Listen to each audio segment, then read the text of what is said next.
Praise the lord. అందరు బాగున్నారా? Good morning ప్రేమైన వాళ్ళారా. ఈ దిన వాక్యాన్ని మనం చదువుకుందాం.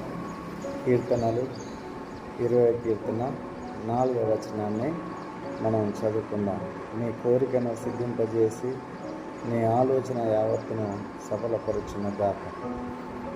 దేవుడు నీ కోరికను సిద్ధింపజేస్తాడు.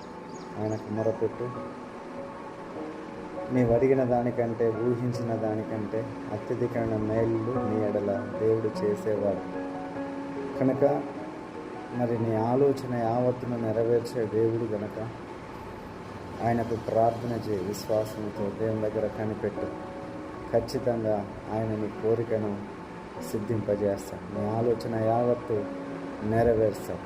నీ ఆలోచన ఏమైనది? ఫ్యూచర్ గురించా, భవిష్యత్తు గురించా, ప్రజెంటా, మరి పిల్లల విషయంలో, ఇల్లు విషయంలో, అప్పుల విషయంలో, మరి ఇంకే విషయంలో ఆలోచన అన్నీ కూడా సఫలం చేస్తాడు. యెహోవా భక్తుల కోరికను దేవుడు ఖచ్చితంగా నెరవేర్చే దేవుడై ఉంటున్నాడు కనుక ఆయన దగ్గర ప్రార్థన చేసే బిడ్డలుగా, కనిపెట్టుకునే బిడ్డలుగా మనం ఉన్నప్పుడు ఖచ్చితంగా నీ ఆలోచన యావత్తును నెరవేర్చి నీ కోరికను సిద్ధింపజేస్తాడు.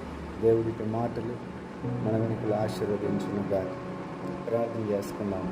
మహోన్నతమైన దేవ, కృప కలిగిన తండ్రి, నీ ప్రేమిడుల హృదయ ఆలోచనలను నెరవేర్చు. వారు అడిగిన దానికంటే, ఊహించిన దానికంటే అత్యధికమైన మేలులు దయచేయి. వారి కోరికలను సఫలపరిచి ఉన్నతమైన మేలుతో నింపు.